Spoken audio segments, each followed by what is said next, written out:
Olá, bem-vindos para mais um estudo do Evangelho segundo o Espiritismo.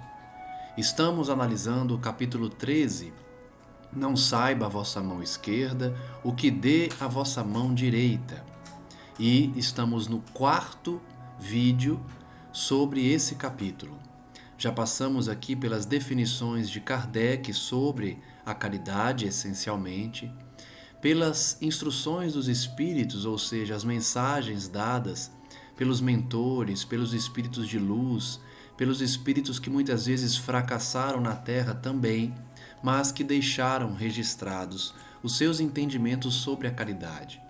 Vimos a caridade real, a caridade que não ajuda ninguém na verdade, pois é interesseira e aí não é caridade de verdade. Vimos a diferença de caridade para esmola e dividimos aqui as mensagens de vários espíritos de luz que demonstraram os verdadeiros exemplos de caridade quando estavam na Terra, como um espírito que assinou como espírito protetor, o espírito que assinou como Carita, como se personificasse a caridade, enfim. Nos demais estudos sobre esse capítulo, vocês podem encontrar toda a conceituação de caridade e os inúmeros exemplos do que de fato significa caridade para o mundo espiritual. Hoje iremos analisar mais algumas mensagens dos espíritos acerca desse tema, incluindo a piedade, a caridade e outros sentimentos relacionados com essa dedicação, essa doação que fazemos para os outros, configurando aí a caridade real. Vejamos então o item 16.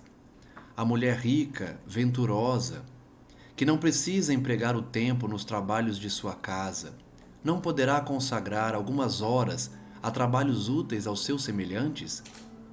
Compre, com o que lhe sobre dos prazeres, agasalhos para o desgraçado que tirita de frio.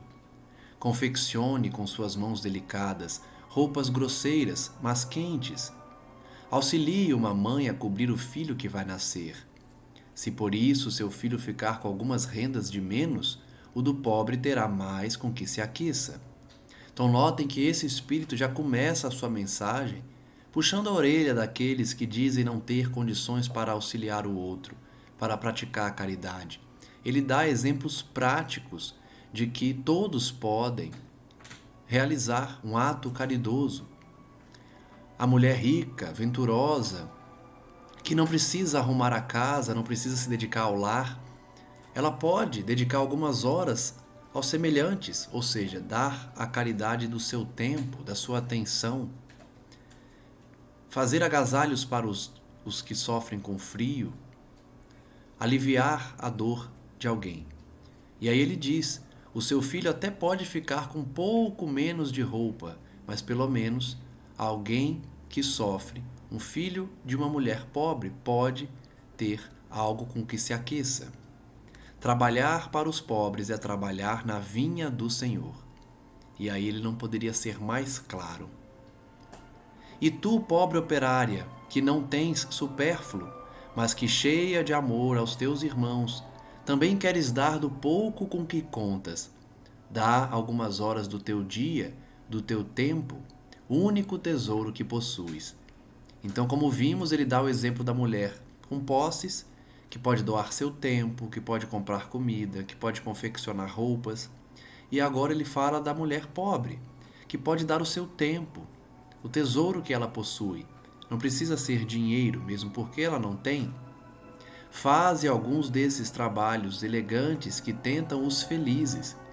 Vende o produto dos teus serões e poderás igualmente oferecer aos teus irmãos a tua parte de auxílios. Terás talvez algumas fitas de menos. Darás, porém, calçado a um que anda descalço. Então, ainda que ele fale da caridade moral, do tempo, da atenção, ele diz que mesmo a mais pobre pode também separar um pouco do que tem para doar a quem realmente necessita. E vós, mulheres, que vos votastes a Deus, trabalhai também na sua obra, mas que os vossos trabalhos não sejam unicamente para adornar as vossas capelas, para chamar a atenção sobre a vossa habilidade e paciência. Trabalhai, minhas filhas, e que o produto de vossas obras se destine a socorrer os vossos irmãos em Deus. Os pobres são teus filhos bem-amados. Trabalhar para eles é glorificá-lo. E aí a gente pode notar a mensagem dando um direcionamento específico para que a caridade não se torne um meio da pessoa se destacar, para receber os aplausos do mundo. Ele fala para as mulheres que se dedicam à fé, dizendo que elas podem enfeitar as suas capelas, mas que não devem chamar atenção para a sua habilidade. Trabalhar para que as obras socorram os irmãos em Deus. Sede-lhes a providência que diz aos pássaros do céu, dá a Deus o alimento. Mudem-se o ouro e a prata que se tecem nas vossas mãos em roupas e alimentos para os que não os têm. Fazei isto e abençoado será o vosso trabalho. Se destaca aí então desse parágrafo que trabalhar para os pobres, segundo essa entidade, é trabalhar para a glorificação de Deus. E aquele que dedica-se a transformar o ouro e a prata em roupas e alimentos está fazendo um trabalho abençoado. Todos vós que podeis produzir, dai. Dai o vosso gênio, a sua inteligência, dai as vossas inspirações, dai o vosso coração, que Deus vos abençoará. Poetas, literatos, que só pela gente mundana sois lidos, satisfazei-lhe aos lazeres, mas consagrai o produto de algumas de vossas obras a socorros aos desgraçados. Nesse parágrafo a gente pode perceber a caridade moral de doar o seu tempo, a sua inteligência, a sua habilidade e o seu talento. Então, o escritor, o poeta, pode reservar alguma de suas obras para socorrer os que sofrem. Me recordo aqui da obra Memórias de um Suicida, onde o personagem principal, que foi um poeta, um literato português, ele se lamentou, dizendo que fez obras para o mundo e em nenhum momento se preocupou em fazer uma obra para quem precisa. Escrever algo que console, que leve a pessoa a acreditar em algo maior, que não deixe a pessoa depressiva ou revoltada. Então nós vimos nessa obra, porque também a estudamos aqui no canal, Memórias de um Suicida, que ele, como artista, poderia ter socorrido a muitos, e no plano espiritual ele se arrepende de não ter dedicado o seu talento para diminuir as dores dos outros. Pintores, escultores, artistas de todos os gêneros, venha também a vossa inteligência em auxílio dos vossos irmãos. Não será por isso menor a vossa glória, e alguns sofrimentos haverá de menos. Então notem que ele expande, para todas as profissões, todos que têm talentos, todos que podem contribuir de alguma forma com o seu talento, com a sua habilidade, com a sua profissão. Todos vós podeis dar, qualquer que seja a classe a que pertençais, de alguma coisa dispondes que podeis dividir? Nós já falamos isso aqui por várias vezes nos demais estudos. Quem não tem dinheiro pode doar tempo. Quem não tem tempo pode doar através do pensamento, da oração em favor de alguém, através de uma doação de roupa, de alimento, de dinheiro também. Então todos podem dar. Esse espírito é bem claro. Seja qual for a classe a que pertença, seja o que for que Deus vos haja outorgado, uma parte do que ele vos deu, deveis àquele que carece do necessário, porquanto em seu lugar muito gostaríeis que outro dividisse convosco. Aqui fica a importante lição de que tudo que Deus nos dá, ele nos dá por misericórdia. E por isso nós temos um dever de dar um pouco do que Deus nos concede para quem precisa. Primeiro, porque não é verdadeiramente nosso, é uma concessão divina.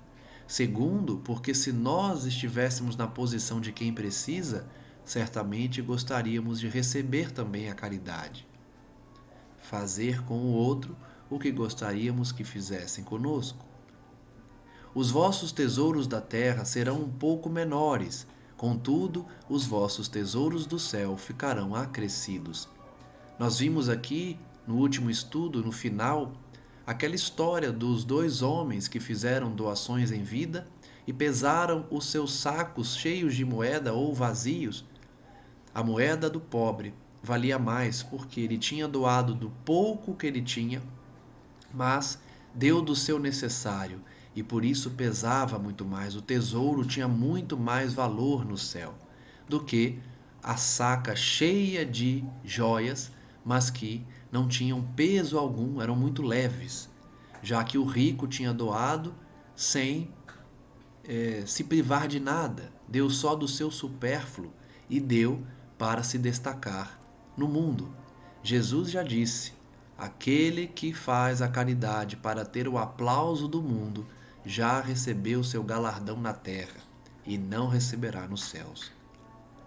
Lá colhereis pelo cêntuplo o que houverdes semeado em benefícios neste mundo. Mensagem de João em Bordeaux, 1861. Agora vamos estudar a piedade, conforme a mensagem de mais um espírito que trouxe a sua contribuição. A piedade é a virtude que mais vos aproxima dos anjos. É a irmã da caridade que vos conduz a Deus. Deixai que o vosso coração se enterneça ante o espetáculo das misérias e dos sofrimentos dos vossos semelhantes. Vossas lágrimas são um bálsamo que lhes derramais nas feridas, e quando, por bondosa simpatia, chegais a lhe proporcionar a esperança e a resignação, que encanto não experimentais. Notem que essa mensagem já traz o conceito de piedade e que ela nos aproxima dos anjos, porque todo espírito de luz que já alcançou a angelitude tem piedade pelo mal, pelo sofredor, por aquele que ainda não despertou. E a piedade é irmã da caridade, nos conduz a Deus, nos faz ter o coração mais simpático às causas dos outros, aos sofrimentos e misérias daqueles que são nossos semelhantes. As nossas lágrimas, então, de alma piedosa e caridosa, trazem alívio para quem sofre. Tem um certo amargor, é certo, esse encanto que sentimos quando proporcionamos a esperança a alguém, porque nasce ao lado da desgraça, do sofrimento, mas não tendo o sabor acre dos gozos mundanos, também não traz as pungentes decepções do vazio que estes últimos deixam após si. Então, por mais que a caridade traga um pouco de amargor, porque nós estamos vendo alguém sofrer, é melhor do que buscar os gozos mundanos, porque aí sim não teremos qualquer satisfação da alma, qualquer recompensa do espírito, somente decepções, um vazio que nunca se preenche. Esse é o vazio daquele que busca os prazeres do mundo. É um vazio que nunca dá uma sensação de esperança, que sempre deixa decepções. Envolve-o penetrante suavidade que enche de júbilo a alma. Quem pratica a caridade sabe o que ele está falando. Sentimos esse júbilo, essa alegria de ajudar alguém. A piedade bem sentida é amor. Amor é devotamento. Devotamento é o ouvido, no sentido aí de esquecimento de si mesmo. E esse esquecimento, essa abnegação em favor dos desgraçados é a virtude por excelência, a que em toda a sua vida praticou o divino Messias e ensinou na sua doutrina tão santa e tão sublime. Essa mensagem bem bonita, né, nos traz a característica do divino, de Jesus, do nosso Mestre, que foi sempre piedoso, sempre utilizou da piedade, que é amor e devotamento, o esquecimento de si mesmo, que é a eliminação do egoísmo, a abnegação, servir a quem sofre.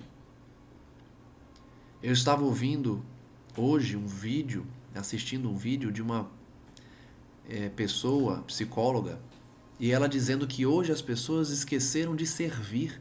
As mulheres não querem servir seus esposos, os esposos não querem servir as suas esposas, porque todos esperam primeiro que se façam algo de bom para eles retribuírem.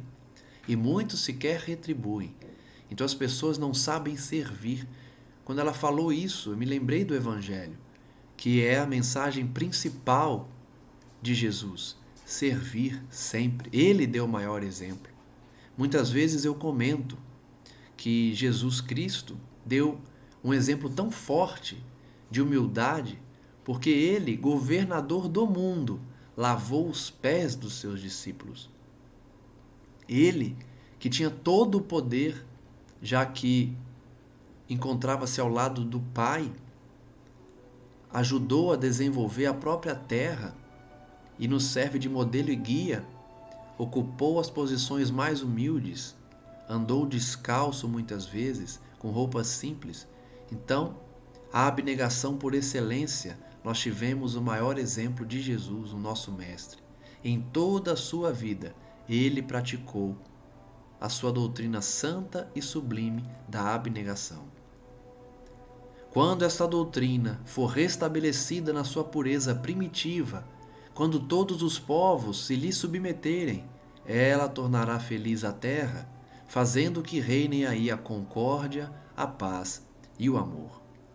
Nós sabemos que após a regeneração planetária, ou seja, um momento de limpeza, um momento de restabelecimento da paz, da harmonia, nós viveremos num mundo onde a concórdia reine. E para se reinar a concórdia, a paz, é necessário o exercício da caridade. A caridade e a piedade serão sentimentos comuns a todos. Chegará esse dia. Cabe a nós hoje começar a desenvolver esses sentimentos dentro de nós mesmos, para termos inclusive o mérito de habitar um planeta onde não há mais a maldade. O sentimento mais apropriado a fazer que progridais, domando em vós o egoísmo e o orgulho, aquele que dispõe a vossa alma à humildade, à beneficência e ao amor do próximo, é a piedade. Esse Espírito então continua dizendo que a piedade é o sentimento que faz o progresso se tornar uma realidade cada vez maior.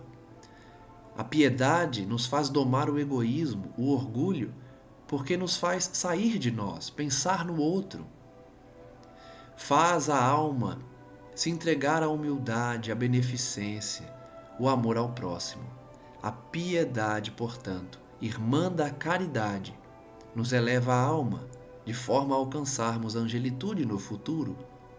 Piedade que vos comove até as entranhas à vista dos sofrimentos de vossos irmãos, que vos impele a lhes estender a mão para socorrê-los e vos arranca lágrimas de simpatia.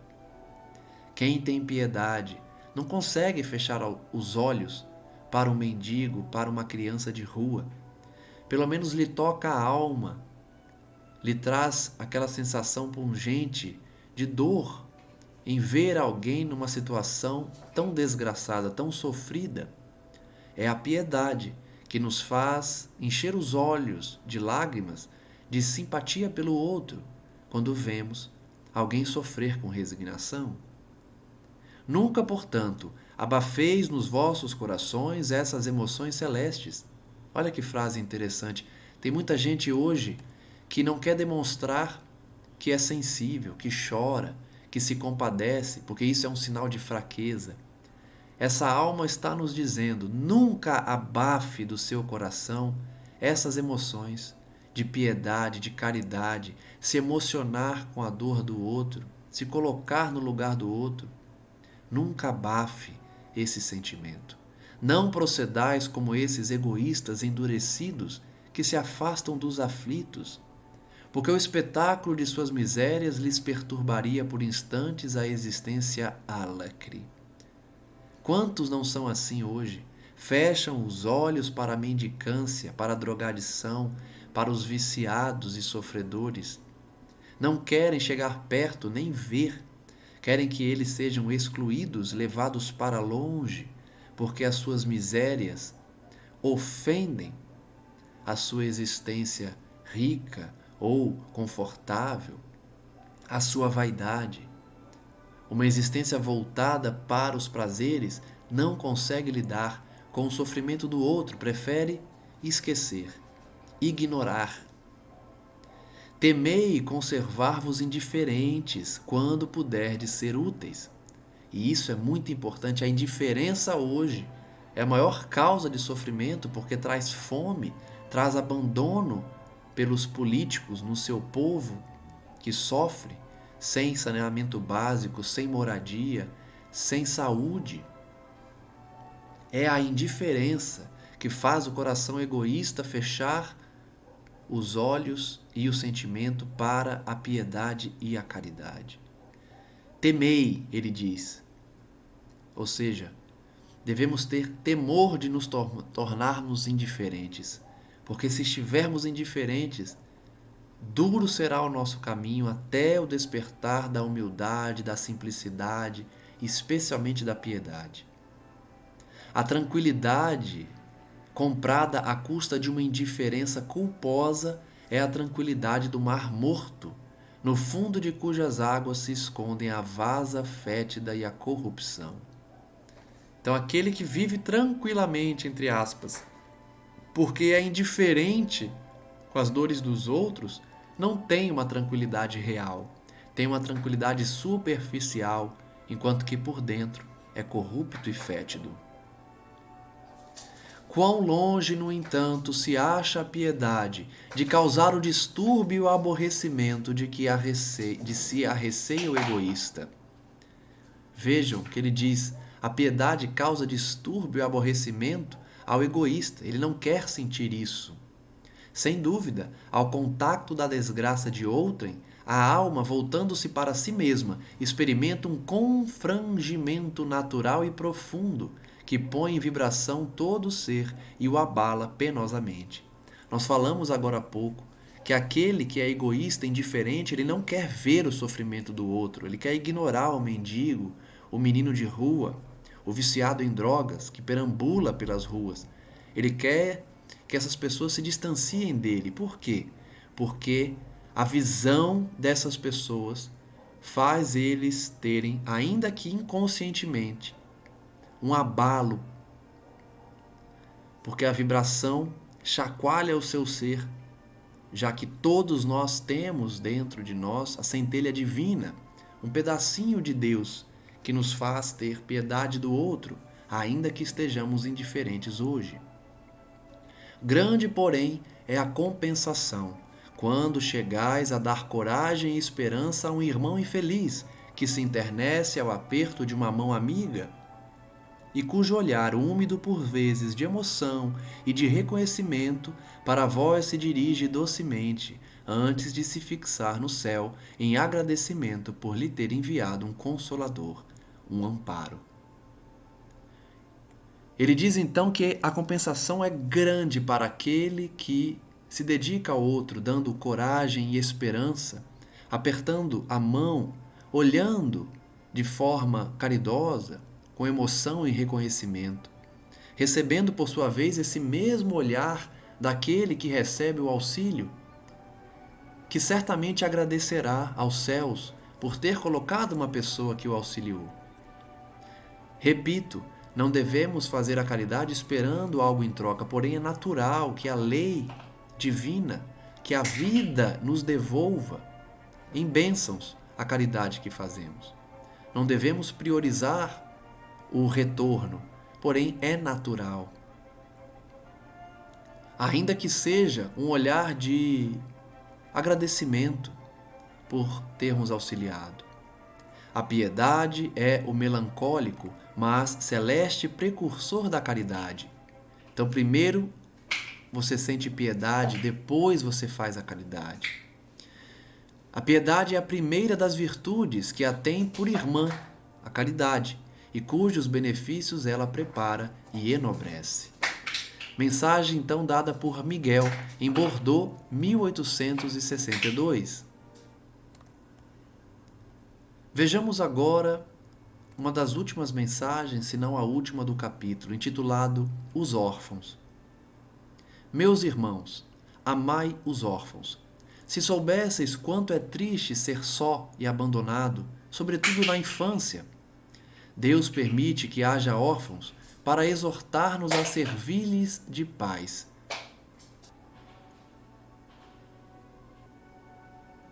De fato, sabemos o quão difícil é ser órfão, abandonado pelos pais.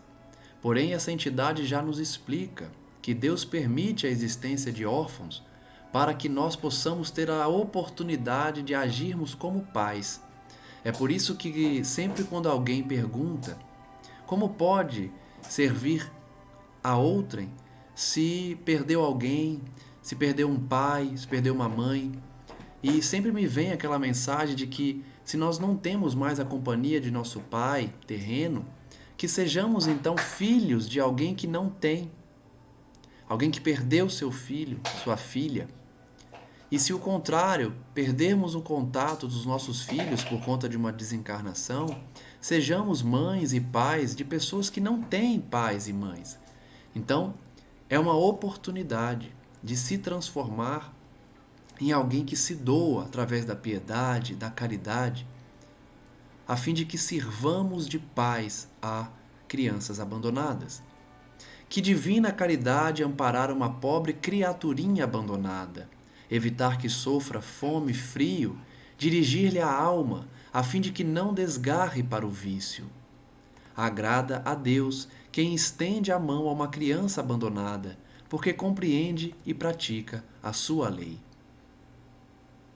Ponderai também que muitas vezes a criança que socorreis vos foi cara noutra encarnação, caso em que, se pudesseis lembrar-vos, já não estaríeis praticando a caridade, mas cumprindo um dever. Aqui um ponto muito interessante e importante. Na grande maioria das vezes, os filhos que adotamos são, na verdade, vinculações de outras encarnações. São inúmeros os exemplos de pais adotivos que, ao chegar no orfanato, no abrigo, eles se aproximam de uma criança específica e sentem uma ligação quase que imediata. Isso é muito comum de acontecer. Nós sabemos que é porque existe uma vinculação anterior. E aqui esse espírito está confirmando.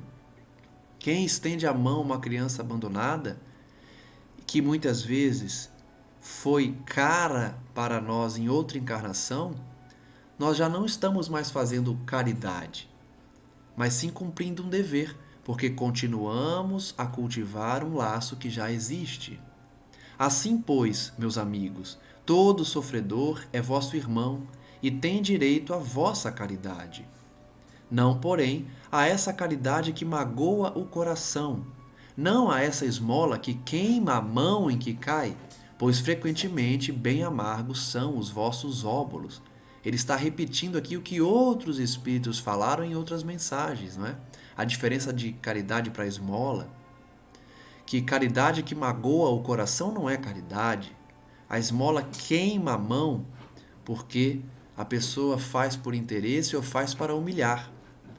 Quantas vezes seriam eles recusados se na choupana a enfermidade e a miséria não os estivessem esperando?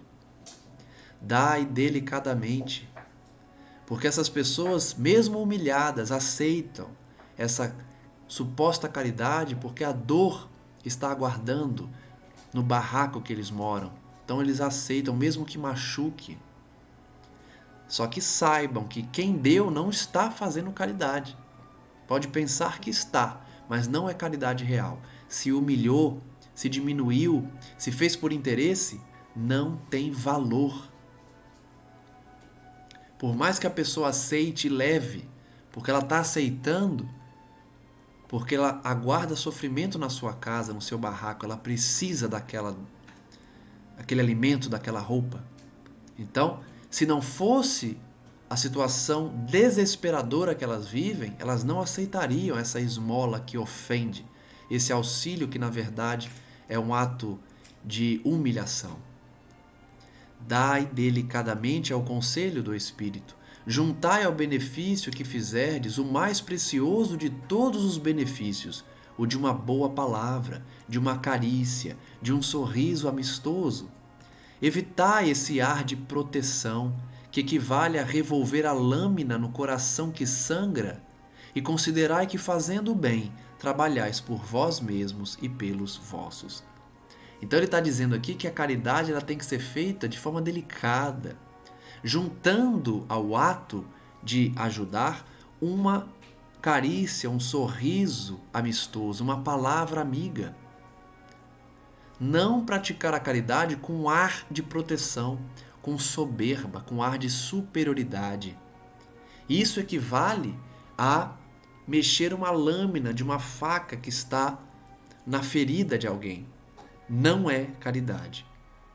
Portanto, que possamos doar, fazer o bem, trabalhando por nós e pelos outros, de forma a não ofender e não humilhar.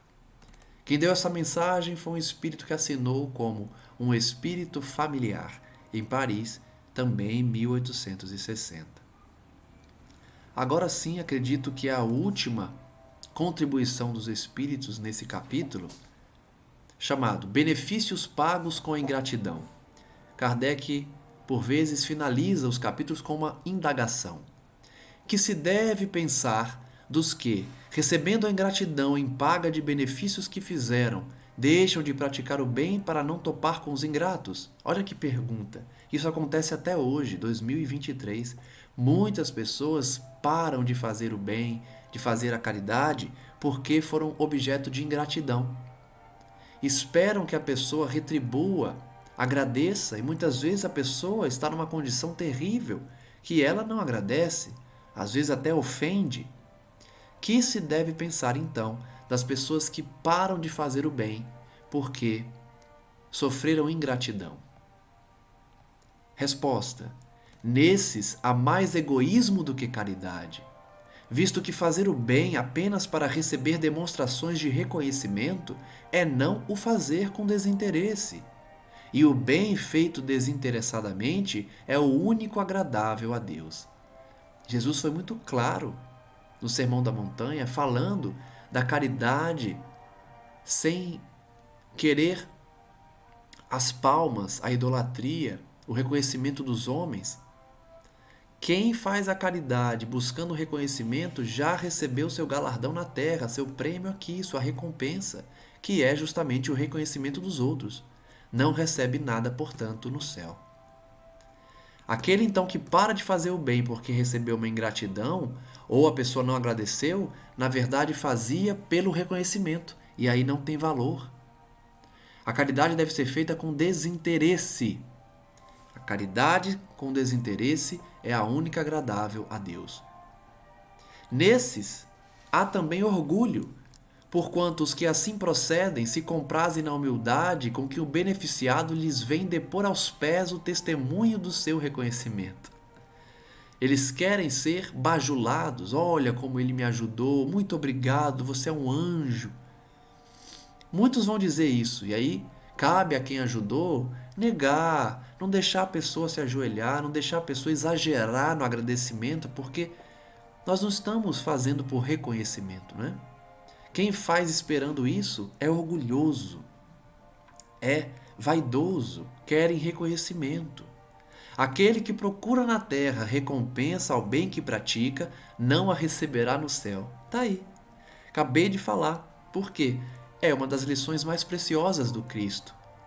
Quem faz o bem procurando o aplauso dos homens já recebeu sua recompensa. Deus, entretanto, terá em apreço aquele que não a busca no mundo. Não busquemos, portanto, a recompensa da terra. Prossegue esse espírito. Deveis sempre ajudar os fracos, embora sabendo, de antemão, que os a quem fizerdes o bem não vô-lo agradecerão. Ficais certos de que se aquele a quem prestais um serviço o esquece, Deus o levará mais em conta do que se com a sua gratidão o beneficiado vô-lo houvesse pago. Olha o que ele está dizendo. Vamos finalizar. Se Deus permite por vezes sejais pagos com a ingratidão, é para experimentar a vossa perseverança em praticar o bem. Primeira lição então desse parágrafo. Ajude sempre os fracos, mesmo sabendo que eles não agradecerão. Tenham certeza que se aquele que é ajudado esquece esse ato, Deus lembrará. E isso que importa. Deus levará em conta como se aquela pessoa tivesse a gratidão que você esperava. Então, faça o bem sem interesse nenhum, sem esperar nada em troca. Porque muitas vezes Deus permite a ingratidão para te testar. Será que ele vai continuar fazendo bem se a pessoa cuspir a sua face diante de uma caridade? Certa vez, fazendo distribuição de mingau nas ruas de Salvador, um dos mendigos não quis o mingau e jogou fora, jogou longe assim. E eu lembro que algumas pessoas comentaram. E aí, a lição da época foi justamente essa: não importa se a pessoa agiu com ingratidão, o que importa é o seu ato de querer diminuir a fome dele. Muitas vezes ele está ali perturbado ou drogado, não quer comida, quer droga, não importa. É a condição dele. Você vai parar de dar um mingau por causa disso? Você vai parar de ajudar? Pode ser muitas vezes um teste que Deus nos dá. E sabeis, porventura, se o benefício momentaneamente esquecido não produzirá mais tarde bons frutos? Pergunta esse espírito. É uma pergunta legítima. Como você sabe que aquela ingratidão será eterna? Às vezes a pessoa foi ingrata, mas o benefício trará frutos. Tende a certeza de que, ao contrário, é uma semente que com o tempo germinará. Infelizmente, nunca vede senão o presente. Então notem que é uma questão de visão limitada, já que nós pensamos muito no presente e não pensamos no futuro. Aquela ingratidão momentânea pode nos frustrar naquele momento, mas servirá de semente que dará frutos no futuro. Quem tem essa visão mais ampla são sempre os espíritos superiores. Trabalhais para vós e não pelos outros, no sentido de que a gente não tem que se preocupar se o outro mudou de vida, se o outro aceitou nossa caridade com agradecimento sincero. Não importa. Façamos a nossa parte. Os benefícios acabam por abrandar os mais empedernidos corações. Então, aos poucos, a gente consegue converter. Podem ser olvidados, esquecidos neste mundo, mas quando se desembaraçar do seu envoltório carnal, o Espírito que os recebeu se lembrará deles, e essa lembrança será o seu castigo. Então vejam que o ingrato sofrerá no plano espiritual, porque se lembrará da ajuda que recebeu e da ingratidão que ele retribuiu. E isso será um motivo de sofrimento para ele. Deplorará a sua ingratidão, desejará reparar a falta, pagar a dívida noutra existência, não raro buscando uma vida de dedicação ao seu benfeitor. Olha a explicação de muitas encarnações hoje. Pessoas que são dedicadíssimas a outras pessoas, certamente foram ingratas a elas no passado. Por isso vem com essa necessidade de agradar, de dar tudo, de acolher, de fazer as vontades. Foi ingrato no passado e hoje quer retribuir, é da lei. E a lei da reencarnação traz isso muito forte em várias situações. O ingrato retorna para retribuir o bem que recebeu para o seu benfeitor em outra existência. E o que se destaca é essa parte final, não raro buscando uma vida de dedicação ao seu benfeitor. Passa a vida inteira se dedicando a um filho, a um esposo, a uma esposa, a um amigo, porque no seu íntimo ele traz: eu fui ingrato com ele no passado, hoje eu tenho que retribuir. É da lei. Assim, sem o suspeitardes, tereis contribuído para o seu adiantamento moral e vireis a reconhecer a exatidão desta máxima: um benefício jamais se perde. Lembremos dessa frase: um benefício jamais se perde. Muitas pessoas com olhar limitado para o presente acham que aquele ato caridoso, ato bondoso se perdeu. Não se perde. Mesmo que aquele espírito desperte somente séculos depois, aquela semente um dia germinará. Além disso, também por vós mesmos tereis trabalhado, porquanto granjeareis o mérito de haver feito o bem desinteressadamente, e sem que as decepções vos desanimassem. Então, além de servir como semente, serve para o seu adiantamento, já que você fez com desinteresse e persistiu, não se decepcionou com aquela ingratidão e parou de fazer o bem. Então só tem lado positivo. Primeiro, que você avança, já que fez o bem sem esperar nada em troca. Segundo, que você também avança porque não desistiu de fazer o bem porque alguém foi ingrato. E terceiro, aquele ingrato poderá retornar um dia para se dedicar a você, já que ele terá um arrependimento muito grande de ter ignorado o bem que você fez. Ah, meus amigos, se conhecesseis todos os laços que prendem a vossa vida atual às vossas existências anteriores. Olha que reflexão. Praticamente todos os espíritos que se comunicam, que escrevem obras, vão se fixar nessa ideia. Se vocês soubessem o quanto há de realidade espiritual nas suas vidas, o quanto as suas vivências se comunicam com as suas vivências anteriores, se pudesseis apanhar num golpe de vista a imensidade das relações que ligam uns aos outros os seres, para o efeito de um progresso mútuo, admiraríeis muito mais a sabedoria e a bondade do Criador, que vos concede reviver para chegardes a Ele. Olha que bonito! Se nós soubéssemos o quanto as encarnações se comunicam, o quanto a nossa família tem laços anteriores, nós poderíamos chegar mais rápido no Cristo e admiraríamos com mais presteza a bondade e sabedoria de Deus, que nos concedeu a reencarnação para chegarmos a Ele. Nos concedeu reviver para chegarmos ao Pai. Mensagem dada por um espírito que assinou como guia protetor em Sens, 1862. Mais uma pergunta para finalizar. Beneficência exclusiva. É acertada a beneficência quando praticada exclusivamente entre pessoas da mesma opinião, da mesma crença ou do mesmo partido? Ou seja, ele está perguntando se vale a caridade feita somente no seu círculo de convivência. Não, porquanto precisamente o espírito de seita e de partido é que precisa ser abolido, visto que são irmãos todos os homens. Então ele está fazendo uma crítica velada aqui aos grupos religiosos que só ajudam entre eles, né? O irmão da igreja só ajuda o irmão da igreja dele. O irmão da maçonaria só ajuda o irmão da maçonaria dele. O irmão judeu só ajuda o irmão judeu. O irmão muçulmano só ajuda o irmão muçulmano. O resto não é irmão. Então a gente tem que abolir essa visão de que a beneficência tem que ser feita somente dentro de um grupo, de uma seita. São irmãos todos os homens, não importa a sua opção política, sexual, de ideal. O verdadeiro cristão vê somente irmãos em seus semelhantes e não procura saber, antes de socorrer o necessitado, qual a sua crença, sua opinião, seja sobre o que for. A parábola daquele que auxilia, né, o bom samaritano, é o maior exemplo disso. Jesus deixou claro quem foi de fato o irmão mais próximo daquele que sofria na estrada, não é? E foi justamente aquele que à época todos ignoravam, o samaritano.